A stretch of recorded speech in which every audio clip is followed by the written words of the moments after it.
할렐루야. 예수님이 부활하셨습니다. 예수님이 부활하셨습니다. 나도 부활합니다. 예수님 부활, 나의 부활인 줄로 믿습니다. 근데 어느 목사님이 부활절 지난 지 이틀 후에 한 모임에서 어느 장로님을 만나서 이렇게 부활의 인사를 나누셨다는데요. 장로님, 부활절 잘 지내셨습니까? 그러자 그분이 이렇게 대꾸하셨답니다. 부활절은 잘 보냈습니다만 정작 저는 부활의 삶을 살지 못해서 그게 문제입니다. 부활절은 잘 보냈는데 제가 부활의 삶을 살지 못하고 있어서 그게 저의 문제입니다. 그런데 그게 그 장로님만의 문제인 것 같지는 않았어요. 바로 목사인 저의 문제이기도 하죠. 제가 이 부활절 설교를 준비하면서 내가 지금까지 부활절 설교를 몇 번이나 했던가 이렇게 생각해 봤어요. 이렇게 헤아려 보니까 교육 전도사 때부터 지금까지 27년, 꽤 길죠, 그렇죠? 27년 동안 27번 이상의 이 부활에 대한 설교를 해왔었는데, 그러면 너는 부활의 삶을 살고 있는가? 이 질문이 저에게 주어졌어요. 네가 부활절 설교는 잘 준비해서 하려고 수고하고 애쓰는데 그 설교 끝난 다음에 너는 그러면 그 부활의 삶, 네가 전한 대로 그렇게 살고 있는가? 그 질문이 막 주어지는데요. 설교한 대로 살지 않는 것, 이것이 얼마나 큰 죄인지 다시 한번 깨닫게 되더라고요. 설교는 잘 하려고 하는데 삶은 왜 그런가? 왜 부활의 삶은 살지 못하고 있는가? 그래서 회개하게 되더라고요. 하나님, 제가 설교만 하는 자가 아니라 설교한 대로 사는 목사가 되게 해 주소서. 내가 능력이 없습니다. 나는 그렇게 살 능력이 없지만 부활의 주님께서 나와 함께 계심에 그 주님이 저에게 능력 주셔서 그 부활의 삶을 저도 살게 해 주소서라고. 그 여러분은 부활을 믿습니까? 그럼 질문을 바꾸어 보겠습니다, 여러분. 그 부활하신 주님이 여러분의 인생을, 나의 인생을 어떻게 바꾸어 놓았는가? 나는 예수님의 부활을 믿고 있는데 그러면 그 예수님이, 그 부활하신 주님이 내 인생을, 우리의 공동체를 얼마나 바꾸어 놓으셨는가? 오늘날 한국 교회는 소위 부활을 믿는다는 사람들로 넘쳐나고 있습니다. 가득 차 있죠. 하지만 문제는 무엇입니까? 믿는 거기에서 멈춰버리고 있다는 것이죠. 부활을 믿는다는 우리의 고백이 세상을 변화시키지 못할 뿐만 아니라 정작 믿는 나 자신조차도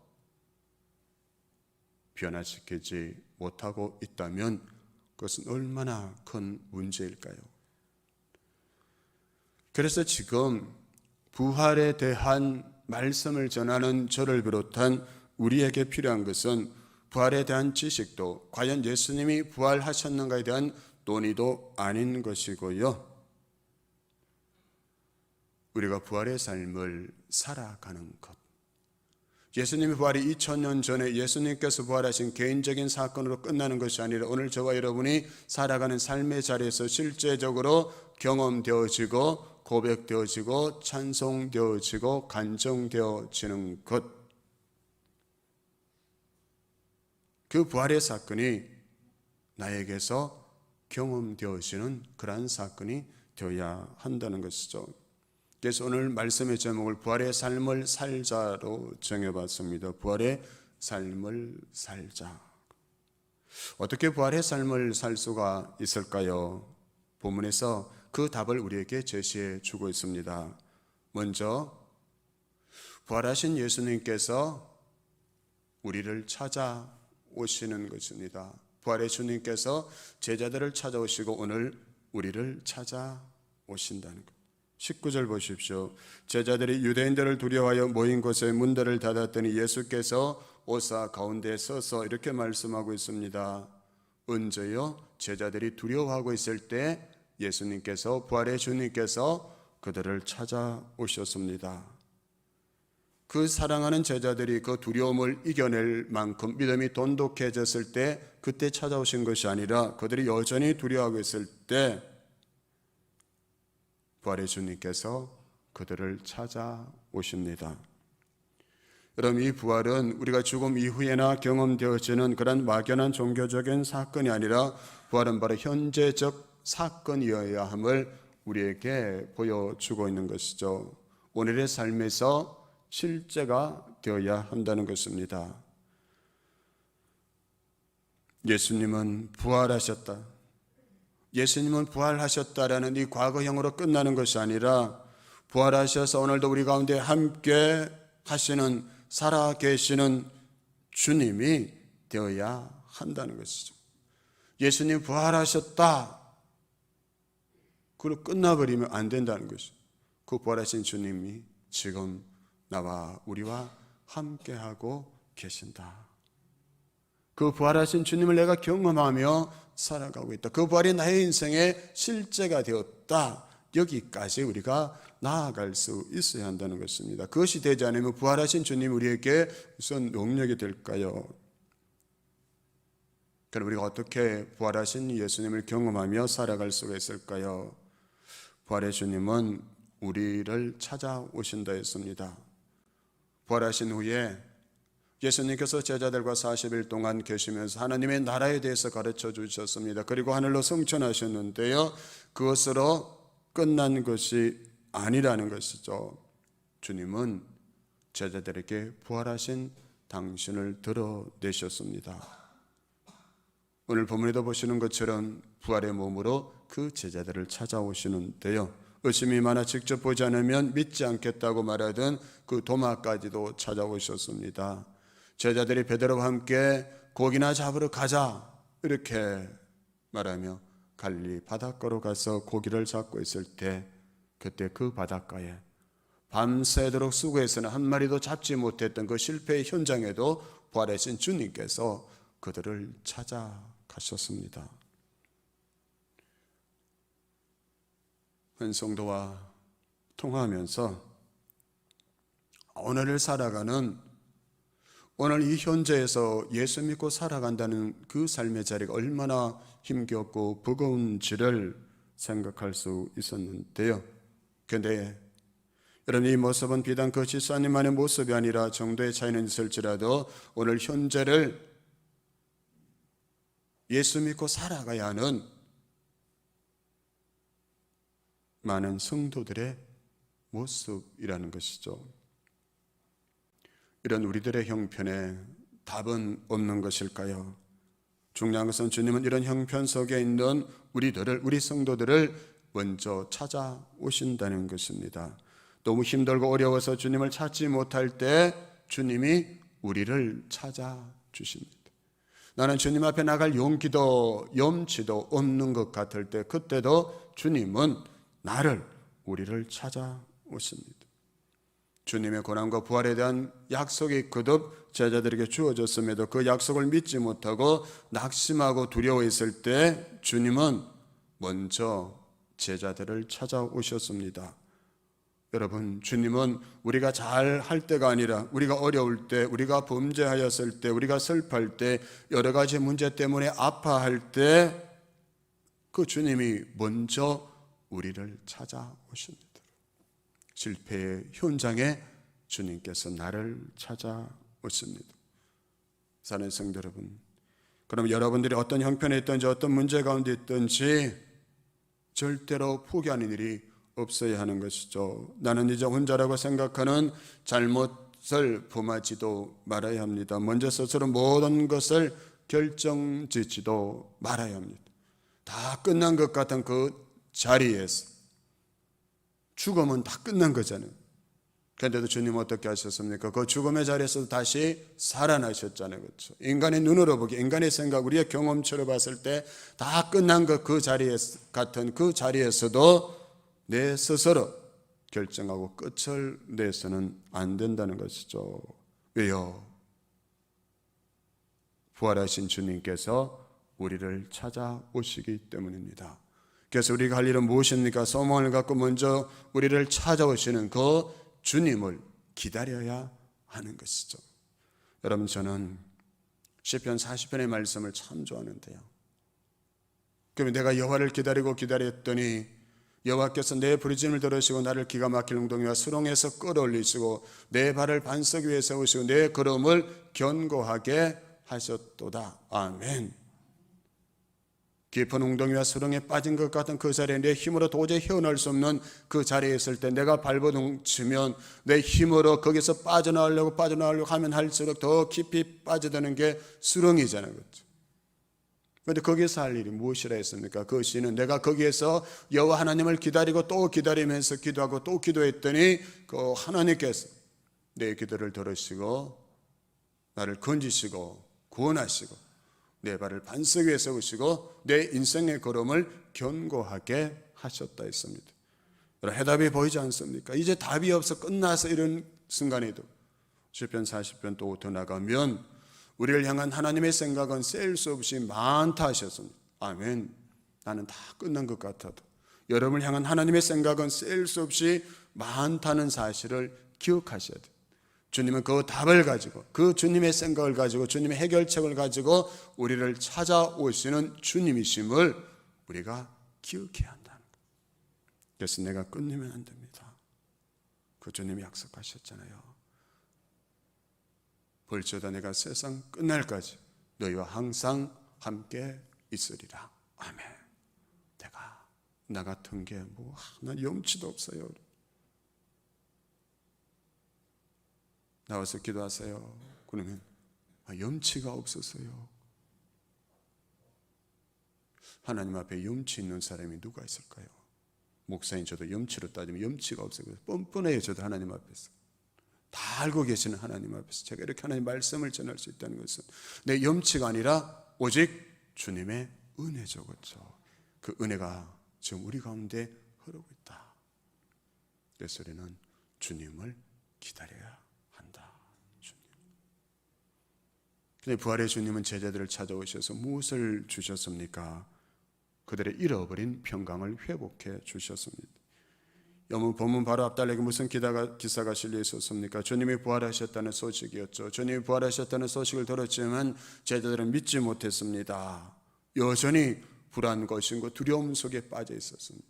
여기 보면 문들을 닫았다 해서 문을 닫았다가 아니라 문들을 닫았다. 복수를 쓰고 있는데요. 그냥 단순히 여러분 출입하는 그 문만 닫은 것이 아니라 이렇게도 생각해 볼 수 있겠죠. 주님을 향한 그들의 소망의 문마저도 다 닫아버렸다. 다 닫혀버렸다. 주님을 향한 믿음이 다 없어져 버린 거예요. 왜요? 그 주님께서 십자가에 달려 돌아가시는 그 모습을 그들이 보았기 때문이었습니다. 그래서 이제 다 끝났다고 생각했어요. 그래서 그 믿음을 잃어버리니까 찾아오는 것은 두려움이요 불안이었습니다. 불안하니까 문을 다 잠궈버렸어요. 그러나 그런 물리적인 조치가 이들의 불안을 해결하지 못했습니다. 그 불안을 가져가지 못했던 것이죠. 그렇게 불안에 떨고 있는 두려워하는 그 제자들, 스스로 닫힌 문 안에 가두고 불안에 떨고 있는 제자들에게 부활하신 예수님께서 갑자기 나타나셨습니다. 그래 두려워하는 그들에게 주님께서 뭐라고 말씀하십니까? 너희에게 평강이 있을지어다. 불안하고 두려워하는 너희에게 평강이 있을지어다 선포하십니다. 그럼 제자들에게 주님께서 이 평강을 선포하신 이유가 무엇이겠습니까? 지금 그들에게 가장 중요한 것, 가장 필요한 것이 바로 평강이었기 때문이었습니다. 평강이란 이 말은 여러분이 샬롬이라고 하죠. 헬라어로는 에이레네인데요. 이 말의 본래적인 의미는 적대감이 사라짐, 인격적인 관계 조화라는 그런 의미가 있습니다. 이 말이 신약 성경에 쓰이고 있는 부분 가운데 하나는 누가복음 2장 14절입니다. 천사들이 예수님의 탄생 소식을 전하면서 하늘에서 이렇게 선포하죠. 목자들에게 지극히 높은 곳에서는 하나님께 영광이요 땅에서는 하나님이 기뻐하신 사람들 중에 평화로다. 에이레네. 하나님이 기뻐하신 사람들, 하나님과의 인격적인 관계가 회복되는 사람들에게 평화로다 하셨습니다. 여기서 평강이란 나의 고달픈 삶이 바뀌어서 부유하게 되거나 나의 고단한 삶이 한가한 삶이 되는 것이 아니라 내가 하나님께 기뻐하심을 입은 자라는 사실을 아는 자에게 주어지는 것이 평강이라는 것이죠. 내가 하나님께 기뻐하심을 입은 자다. 그래서 그들이 비록 남들이 다 하자는 한밤중에 양을 치는 목자들이지만 하나님의 기뻐하심을 입으니 그들의 마음에 하늘의 평화가 임하였던 것이죠. 찬송가 있잖아요, 그렇죠? 평화 평화로다 하늘 위에서 내려오네 그 사랑의 물결이 영원토록 내 영혼을 덮어소서. 평화가 어디에서 내려온다고요? 하늘 위에서 하나님이 주시는 평화인데, 평강인데 그 평강이 오늘 우리에게 내려온다. 부활의 주님이 그 평강을 우리에게 주시기 위해서 우리를 찾아오신 것입니다. 구원받은 사람들에게 하나님이 주시는 선물이 평강이다. 세상은 알 수 없고 세상이 줄 수도 없는 그 평강을 하나님의 기뻐하심을 입은 구원받은 자들에게 주신다 하셨습니다. 그렇다면 이제 생각해 볼 수 있겠죠. 나는 지금 이 하나님의 이 평강을 누리며 살아가고 있는 겁니다. 하나님 분명히 약속하셨는데 부활하신 주님의 이 평강의 선물을 우리에게 주기를 원하시는데 나는 이 평강을 누리며 살아가고 있는가? 그럼 부활의 주님이 주시는 평강의 삶을 사는 것은 바로 다윗의 고백처럼 사망의 엄침한 골짜기를 거닐면서도 두려워하지 않는 삶을 사는 것을 말하죠. 우리가 잘 아는 시편 23편 4절입니다. 내가 사망의 엄침한 골짜기로 다닐지라도 해를 두려워하지 않을 것은 주께서 나와 함께 하심이라. 아멘. 저 여러분은 꽃길을 걷길 원하죠, 그렇죠? 그런 말도 있잖아요. 꽃길만 걸으세요.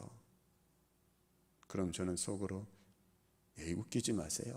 인생에 꽃길만 어디 있어요? 꽃길만 있는 게 아니에요, 그렇죠? 우리는 다 꽃길만 걷기를 원하고 푸른 풀밭과 쉴만한 물가가 있는 곳을 걷기를 원하지만 그런데 살아보면 어떻습니까? 때로는 사망의 엄침한 골짜기를 지나는 것 같은 그때가 있다는 것이죠. 그럼 사망의 엄침한 골짜기를 지나는 것은 어떤 때를 말하는 것입니까? 무엇을 말하는 것입니까? 사망 그 자체를 말하는 것이 아니라 사망의 그림자를 말하는 것이죠. 쉽게 말하면 우리가 이 땅을 살아가면서 경험케 되는 죽음의 그림자들을 말하는데 그것이 무엇입니까? 질병이고 혼란이고 두려움이고 전쟁이고 기근이고 인간관계의 아픔과 배신, 사랑하는 사람과의 이별 또는 사업의 실패, 자녀의 큰 문제이기도 하죠. 그런데 누구도 이 사망의 엄침한 골짜기를 피할 수 있는 사람은 없다는 사실이죠. 크고 작은 차이는 있지 인생은 누구나 사망의 엄침한 골짜기 같은 것을 통과하게 되어 있다는 것입니다. 사망의 엄침한 골짜기는 항상 우리들 주변에 있다는 사실인데요. 그런데 다윗은 이렇게 노래하고 있죠. 내가 사망의 엄침한 골짜기를 지날지라도 해를 두려워하지 않는다. 그럼 사망의 엄침한 골짜기는 분명히 두려움이 있는 것이죠. 그렇죠? 죽음보다 더 두려운 게 어디 있을까요? 지그러므로 죽음 같은 그 골짜기를 지나는 것보다 두려운 게 어디 있을까요? 그러기에 골짜기를 거니는 사람마다 다 두려워하죠. 그런데 다윗은 왜 두려워하지 않는다고 고백하고 있습니까? 주께서 나와 함께 하심이라. 주께서 나와 함께 하심이라. 그 주님이 약속하셨잖아요. 그렇죠? 주님께서 부활하신 후에 하늘로 승천하시면서 제자들에게 볼지어다 내가 세상 끝날까지 항상 너희와 함께 있으리라. 아멘. 그것은 당시 그 자리에 있던 그 제자들에게만 주어진 약속이 아니라 오늘 예수 그리스도를 구세주로 고백하고 살아가는 모든 사람에게 주어주신 약속이라는 것이죠. 그 약속하신 대로 부활하신 주님께서 지금 우리와 함께 하시는 줄 믿습니다. 여러분 혹시 사망의 음침한 골짜기 가운데 있는 것 같으십니까? 그렇더라도 두려워하지 마십시다. 나의 선한 목자 되시는 하나님께서 나와 함께 동행하고 계시기 때문입니다. 나의 선한 목자 되시는 그분께서 그 주님의 이름을 위해서 우리를 의의 길로, 생명의 길로 인도하고 계시는 줄로 믿습니다. 그래서 우리에게 정말 우리 인생의 문제는, 진짜 문제는 무엇일까요? 나 진짜 문제가, 내 인생의 문제가 너무 커서 문제다. 이 문제만 없으면 나는 정말 행복할 것 같은데 이 문제 때문에 나 너무 힘들다 그러는데 진짜 그게 문제일까요?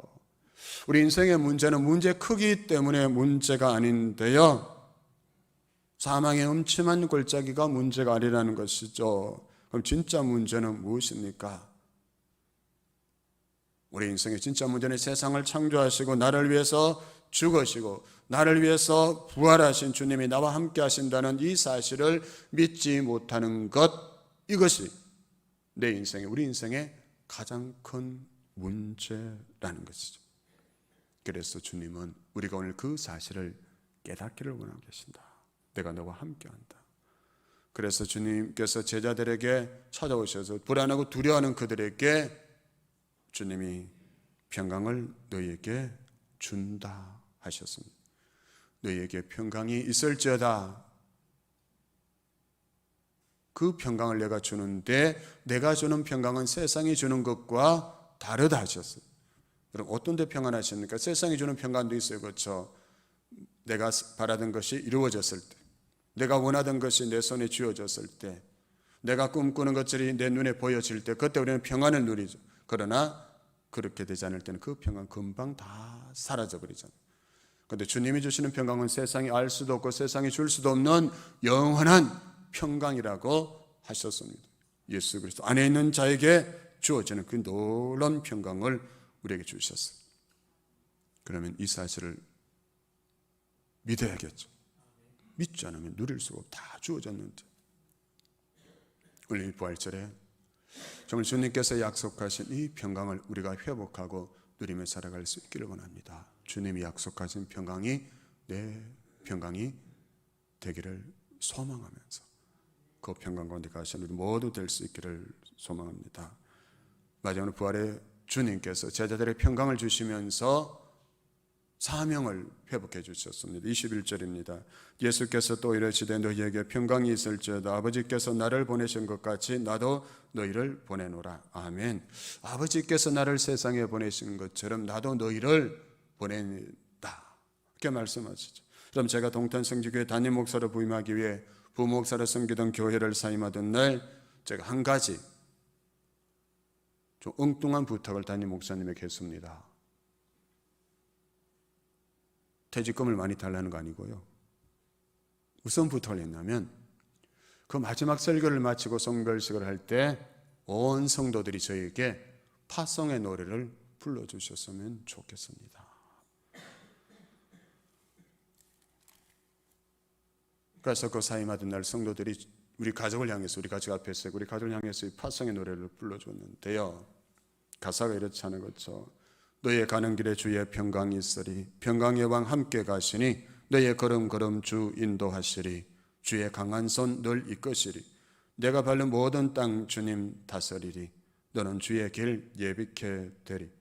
주님 나라 위하여 길 떠나는 나의 형제여, 주께서 가라시니 너는 가라 주의 이름으로.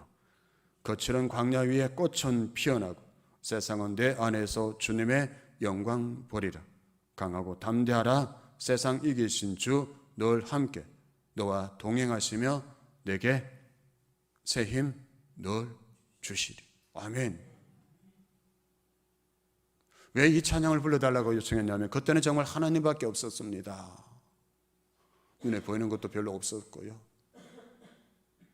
저 자신은 또 너무나 연약하고 부족함을 제가 너무나 잘 알기에, 그래서 그때 정말 필요했던 것은 하나님께서 나를 동탄 성지교회에 보내신다는 그 확신이 저에게 필요했던 것이죠. 사람의 말이 아니라 하나님이 나를, 우리 가족을 그 교회에 보내신다는 그 확신이 너무나 간절했어요. 그래서 성도들을 통해서 이 파송의 노래를 듣기를 원했어요. 그 노래 가운데서, 그 찬양 속에서 하나님께서 너희 가족을 내가 보내노라는 그 하나님 음성을 들을 수가 있었습니다. 저뿐일까요? 우리 가족뿐일까요? 여러분, 우리 한 사람 한 사람 다 부활하신 주님께서 세상으로 보내신다 하셨습니다. 여러분의 가정으로, 여러분의 일터로, 여러분 저 사회 삶의 자리로 보내시는데요, 우리가 사명받아 믿음으로 나아가게 될 때 주님께서 그 발걸음 한 걸음 한 걸음 우리와 함께 하시며 우리 일생 다가도록 주님의 그 은혜와 능력을 우리에게 베풀어 주시는 하나님이십니다. 우리 혼자 가는 게 아니라는 것이죠. 주님이 함께 가십니다. 그래서 절망의 자리에, 슬픔의 자리에, 문제와 고통이 있는 자리에 주님이 함께 가셔서 주님의 도우심으로 말미암아 우리가 그들을 일으켜 세우고 그들의 눈물을 닦아주고 그들의 삶 가운데 주님의 부활의 이 소식을 전가하는 정인으로 살아가라고 우리를 그리 보내시는 것. 나 같은 게 뭐 이럴 수 있잖아요, 그렇죠? 나는 아니에요. 저 사람 정도 돼야 그 사명 감당할 수 있지. 내가 어떻게, 나 같은 게 어떻게 할 수 있을까요? 과연 그럴까요? 여러분, 이영교 선교사님의 부활이라는 책에 보면 헬렌 오저비어 선교사님과의 만남과 회복에 대한 이야기를 이렇게 전해주고 있는데요, 헬렌 오저비어 선교사님이 그 콩고에서 그 선교 사역하면서 수많은 어려움을 당했어요. 여자 선교사님인데 성폭행까지 당하기도 하셨고, 그 고통 가운데서, 그 두려움 가운데서 절망이 찾아옵니다. 하나님께 감사가 나오지 않더랍니다. 하나님이 나를 이곳에 보내셨는데 왜 이런 고통이 있습니까? 그 가운데서 그 선교사님이 놀라운 사실을 하나 깨달았는데요, 그것은 뭐냐면 지금까지 자신이 하나님을 믿는다고 생각했는데 하나님도 자신을 믿고 계시다는 사실에 너무 놀랐다고 했습니다. 내가 하나님을 믿는다고 생각했는데 하나님이 나를 믿고 계신다. 내가 너를 믿고 있으니 내가 감사할 수 있겠느냐? 그 사실에 감사할 수 있겠느냐? 그러자 저를 믿어주셔서 감사해요 라고 고백할 수 있었다고 합니다. 하나님이 여러분을 믿고 계십니다. 여러분 믿으시기에 여러분의 가정을 맡기시고 여러분의 자녀를 맡기시고 여러분의 기업과 여러분의 직장을, 이 교회를 맡겨주신 거예요. 그래서 여러분 힘들고 지칠 때마다, 때로는 포기하고 싶을 때마다, 때로는 마귀가 여러분 공격하면서 여러분 무너뜨리려 할 때마다 이 사실을 기억하셔야 돼요. 나도 하나님을 믿지만 하나님도 나를 믿고 계신다. 아멘. 아멘. 내가 너를 믿어. 내가 너를 믿어. 이 사실을 기억하시고 부활의 주님이 나와 동행하시며 나를 믿어주시고 나를 세상에 보내시고 그 세상에서 사명을 감당하며 살아갈 수 있도록 우리의 필요를 채우시고 힘과 능력을 주신다. 그 사실을 기억하면서 우리가 부활의 삶을 살고 우리에게 맡겨주신 그 사명을 아름답게 감당하고, 그래서 부활의 주님 앞에 다시 우리가 그 천국에서 섰을 때 잘했도다 착하고 충성된 종아라고 인정받고 칭찬받는 저와 여러분 다 될 수 있기를 간절히 소망합니다. 함께 기도하겠습니다.